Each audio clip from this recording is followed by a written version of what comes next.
Hey y'all, welcome to the first episode of Dual Perspectives Podcast. I'm A. Nicole. I'm Marcus Kendall, and we're best friends. We decided to create this podcast because even though we're always on the same page, we usually have different perspectives. And on this platform, we're going to take a deep dive into an array of topics, giving you our dual perspective. And not just our viewpoint, we want to know your perspectives on our topics as well. So make sure you comment and follow us on all social media platforms at Dual Perspectives Podcast. Now, let's get into the show. Let's go.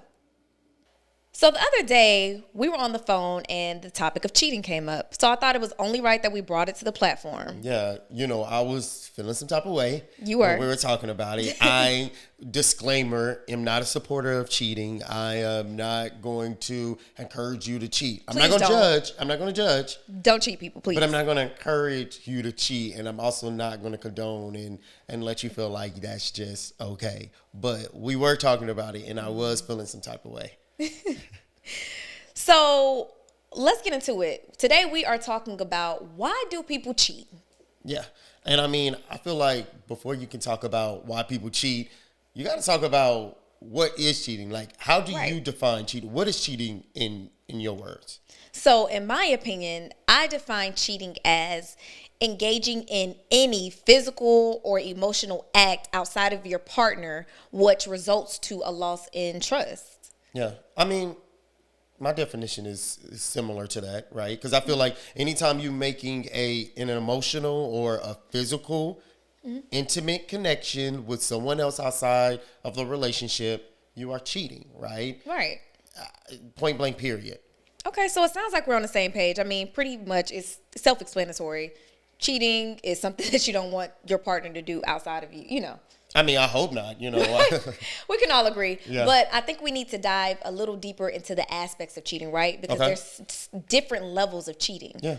So you have physical. What do you mean different levels? So different types, I should say, rather than levels. It's different types of cheating, right? So I think the main cheating that most people think of is the physical, right? Mm-hmm. That's having sexual engagement with someone else or any type of physical interaction with someone else outside of your partner. Yeah. Right? And that's the one that I feel like is the most common. Like, we always hear like, oh shit, like such and such cheated on such and such, or they did this, right? It's always the physical act. Like, you don't really hear nothing else. It's always like what somebody did. Right, because as soon as you say cheating, physical is the first thing that comes into mind. Yeah. However, we've listed physical, but what about emotional cheating, right? Mm-hmm. Because there's an emotional attachment that you're investing in someone else outside of your boyfriend or girlfriend. That is still a form of cheating. And that's also, I feel like, in my opinion, no cheating is better than the other, right? Or worse than the other. But I'm sorry, emotional, that's kind of scary, right?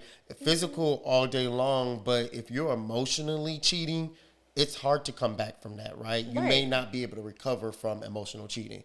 I feel like people don't think about that. Like, you may not be able to recover from physical cheating, but damn sure, if you're emotionally cheating, it's hard to come back. The trust, the love, like the connection, yeah. I think that's a different form of intimacy. Like, physical, you can give someone your body, but as you know, like, as some people will categorize it as, they would just have sex and it can be meaningless. Mm-hmm. But I feel like when you connect emotionally, that's just a different level of intimacy that a lot of people don't get. It's almost kind of like breaking down barriers before you get to the actual physical piece. Right. But outside of physical and emotional, there's also like cyber cheating, right? And that's just people online. As people slide into your DMs or you post a picture, people in your comments. That shit going around every day, all day. People are cheating on cyber, on that internet, like all day long, sliding in the DMs. Sliding in the DMs, goes down in the DMs. That's what Gotti said. Yeah. And then lastly, we also have micro cheating, which a lot of people engage in. I think that goes across the board for men and women. Mm-hmm. And micro cheating would be that small thing that people would like to overlook. For example, flirting. Mm-hmm. That's micro cheating. It's welcoming engagement. We were talking about the types, and it got me thinking about how we were putting genders in those boxes of the types, right? Like how society always say, well, men are just physical creatures, so that's why most men physically cheat, right? Or women, they're more emotional, so women always, when they cheat, it's a more of an emotional cheating for the majority.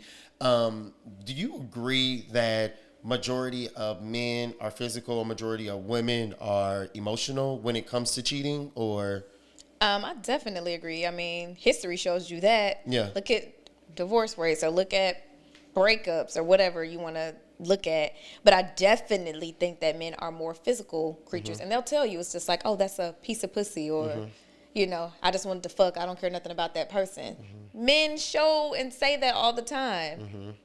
And with women, it is more of an emotional thing. They're looking for some stimulation or making them feel pretty or good.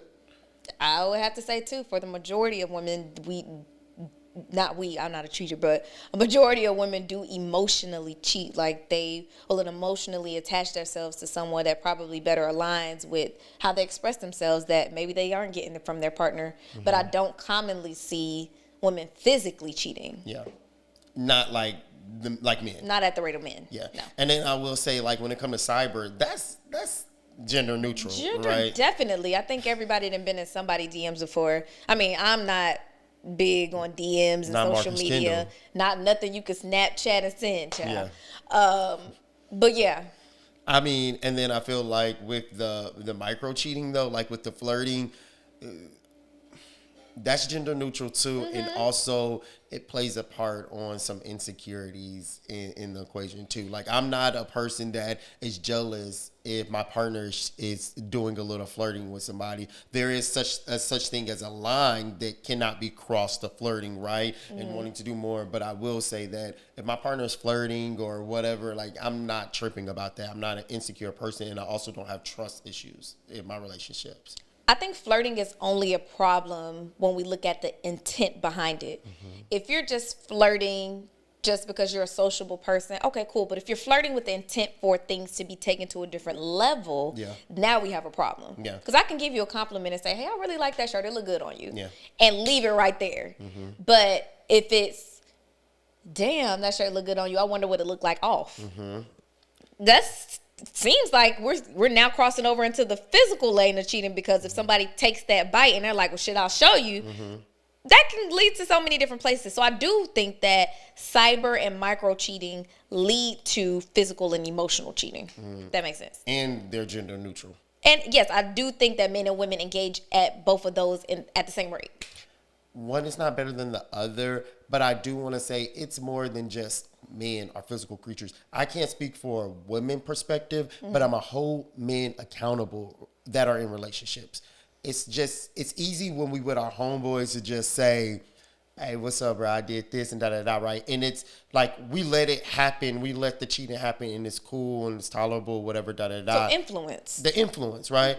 There are reasons why men cheat, in my opinion. I agree. And it's more than just saying men are physical creatures, right? That's what we do. That's the quick answer. That's the quick whatever, Go-to right? reference. The go-to. Yeah. Or women cheat, but they cheat emotion. That's so an easy go-to, So right? Because some of these women out here are cheating physically as well. Yeah. And so it triggered me a little bit, because it's like, What part triggered you? it triggered me in whole to just say men do this because they're just men, or women do this because they're women, right? Or da-da-da-da. You don't like that men and women are being placed into a category saying this, and I guess how everybody's or society's mind frame is men are physical, women are emotional. Yeah. It's And- a deeper dive into it and what it leads to and why. Correct, because I feel like then we're giving them a pass. So are we just saying men are physical? So ladies or fellas, whoever you're in a relationship with, expect to be cheated on, because niggas are physical. We're not going to be faithful.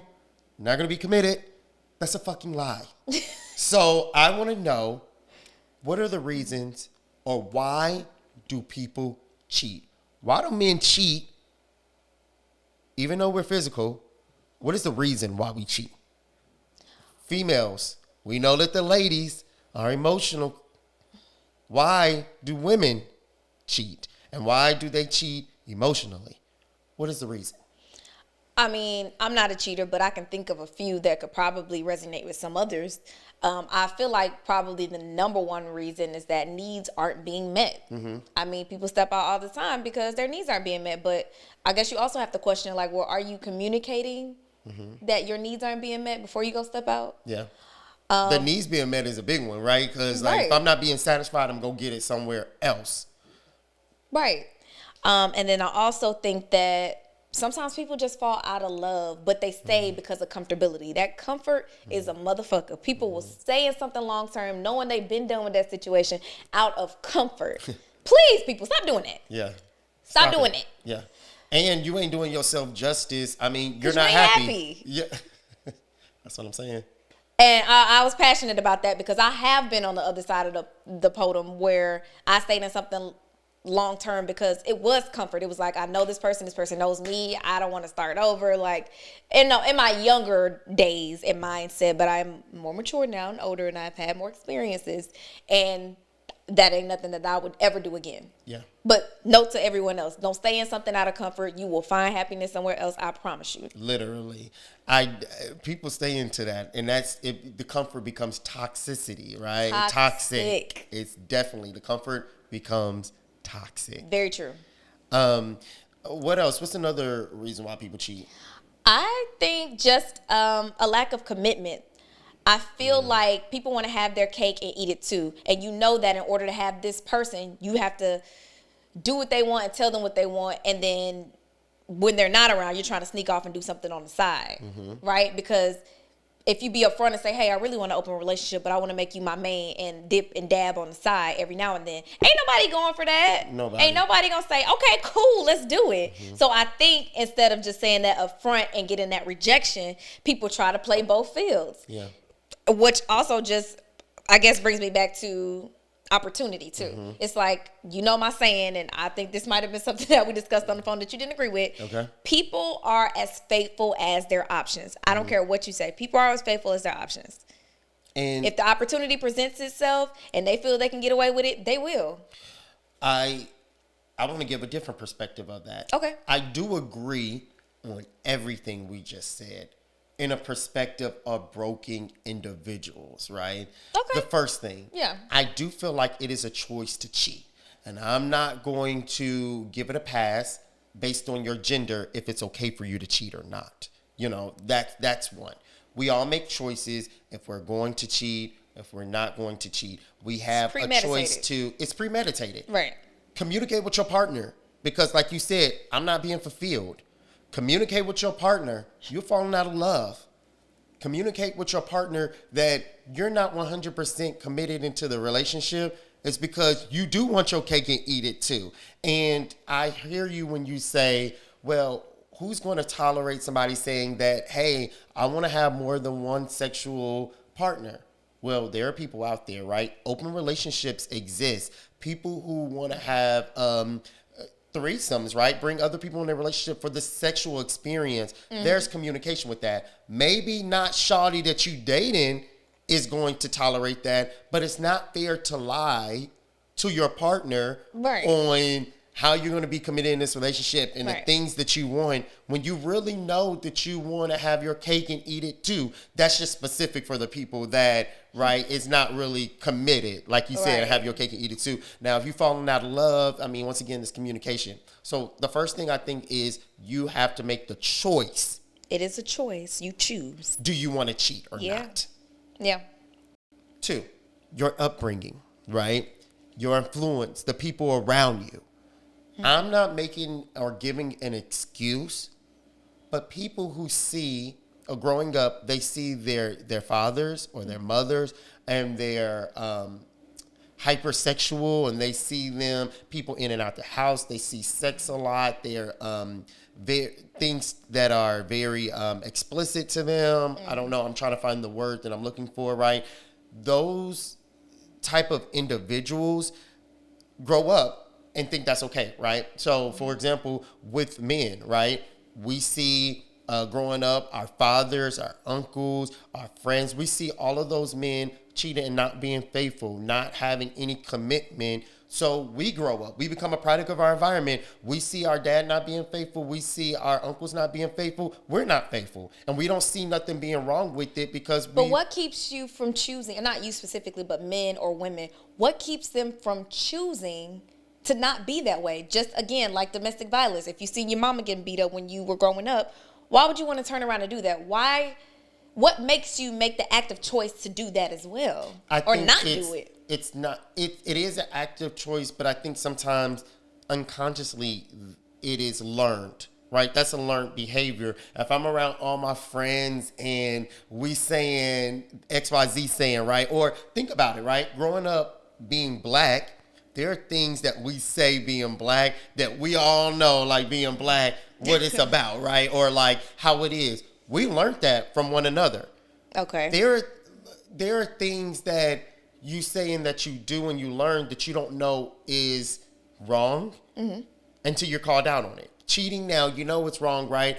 But when you grew Definitely up, know that's wrong. When you grew up not being faithful, when you grew up not seeing what being faithful looks like, of course you're going to be a product of your environment, right? And it's just based on different people. Not everybody's going to grow up and cheat. Like, you know what I'm saying? Because they saw their daddy cheating. Not everybody's going to grow up and not cheat because they saw their daddy cheating and they don't want to be like that, right? It's choices that we all make, and people don't make the choices. It goes to my last point of, at the end of the day, you make these choices that's a big influence on if you cheat. And also your influence of growing up, your product of your environment, the people you're around can influence you to cheat. But all at the end of the day is yourself. You have not fully worked on yourself to make that conscious decision to not cheat. When you work on yourself and you know what you have to lose, when you have a vision, when you have goals, and what I'm talking about when you're in a relationship, there is things that you can think about, then it makes it a lot harder to cheat, right? So reasons why people don't cheat, right, is sometimes they're scared they're going to get caught. Reasons why people don't cheat is because they feel like, oh my God, it's going to be on my mind. Like, it's going to be in my conscience that I cheated and now I'm feeling guilty about it, right? Or, I'm not going to cheat because at the end of the day, I may not be able to handle that emotionally. That retaliation. And the retaliation, right? Like, there are multiple things. So I just feel like once you know what you want, once you know a little bit more about yourself, you're a little bit more conscious on making decisions like cheating. I don't know. Does that make sense? Or I hear you, but yeah, I mean, down to the basics, it is definitely a choice. So if someone is choosing to do it, it was premeditated and you actually acted on it. So we agree there. But we obviously have different perspectives, right? Where I still feel like man or woman, boy or girl, whatever. I don't believe in cheating.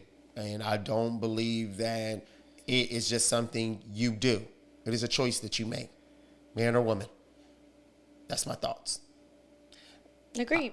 I want to know, how do you guys feel, right? What are your thoughts? Why do people cheat, right? Do you agree with what me and Ashley was talking about? Is it black and white on people falling out of love? Is it black and white of lack of commitment? Is it black and white of needs being met? Or is it skew lines and we're talking about choices in your upbringing and the trauma that you saw? Or is it also about that you haven't worked on self?